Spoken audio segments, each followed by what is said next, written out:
तो आपके मन में एक प्रश्न तो खड़ा होगा, आया तो होगा कि गणेश जी के 10 दिन तक बिठाओ, नित्य पूजन करो, ने पाठ करो, ने अर्चना करो, ने 10वें दिन इनके विसर्जन कर दो, और वो भी पानी में कर दो, पानी में विसर्जन करो। तो ये कहां लिखा कि जल में विसर्जन करो? श्रीमद् भागवत पुराण की रचना जब वेद व्यास जी महाराज करने के लिए बैठे, वेद व्यास जी ने सुखदेव जी से कहा कि मैं मंत्र बोलूंगा, मैं श्लोक बोलूंगा, इसको लिखेगा कौन? तो सुखदेव जी ने बोला गणेश जी से विनती करो। गणेश जी से कहा कि आप लिखोगे? गणेश जी बोले मैं लिखने को तैयार हूं, पर बोलते बोलते तुम रुक गए तो मैंने भी लिखना छोड़ दूंगा, उसके बाद मैं भागवत को विराम दे दूंगा, मैं आगे नहीं लिखूंगा। अब वेद व्यास जी बड़े चक्कर में पड़ गए, क्या करें? तो गणेश जी से कहा मेरे श्लोकों में कुछ गड़बड़ी हो सकती है, उसमें से गलती को छांटना पड़ेगा, फिर लिखना पड़ेगा। कितना सुंदर संबोधन श्री वेद व्यास जी ने कहा कि मैं जो श्लोक बोलूंगा आपको लिखने के लिए है, उसमें मैं कुछ गलती करूंगा, उस गलती को छांटना है, तब श्लोक लिखना है। क्यों कहा वेद व्यास जी ने ये बात? गणेश जी भगवान है, वेद व्यास जी कहते हैं मैं तो संसारिक मनुष्य हूं ना, गलती तो कर सकता हूं।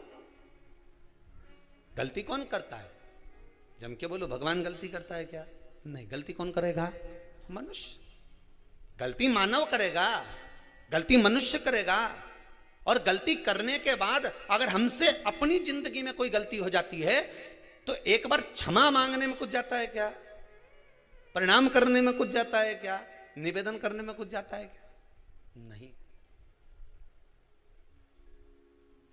गलती हो गई मुझसे, तो गणेश जी आप गलती को छांटना, लिखना। गणेश जी महाराज लिखने बैठ गए। लिखते लिखते लिखते लिखते 10 दिन हो गए गणेश जी महाराज को। शरीर में ताप पड़ने लगा गणेश जी महाराज के। वेद व्यास जी ने गणेश जी के हाथ का स्पर्श करा तो शरीर तो तप रहा था। वेद व्यास जी ने वहीं पर श्रीमद् भागवत के श्लोकों को विराम दे दिया। अब नहीं बोले। गणेश जी लिखते लिखते लिखते लिखते लिखते लिखते थक गए, ताप पड़ गया, शरीर गर्म हो गया। वेद व्यास जी ने कब करूं क्या? 10 दिन से लिख रहे हैं और शरीर पर ताप पड़ रहा है, करा क्या जाए? उन्होंने गणेश जी का हाथ पकड़ा, उठाया और कहा चलो प्रभु हमारे साथ में। वेद व्यास जी गणेश जी को ले गए और ले जाकर शीतल जल में श्री गणेश जी महाराज को बिठा दिया।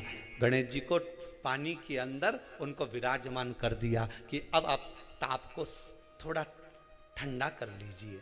शीतल जल में बिठाया। उस दिन से नियम हो गया कि 10 दिन गणेश जी बैठते हैं और फिर उनका विसर्जन होता है पानी के अंदर, जल के अंदर। शरीर का ताप मिट जाए। तो गणेश जी ने वचन दिया है वेद व्यास जी महाराज को, आपने मेरे ताप को मिटाने के लिए मुझे जल में बिठाया है। जो मुझे जल में विसर्जन करेगा मेरा ताप तो मिटेगा ही, साथ में जो मुझे जल में विसर्जन करेगा उसके जीवन के भी ताप को मैं मिटा दूंगा, उसके जीवन के ताप को मैं मिटा दूंगा।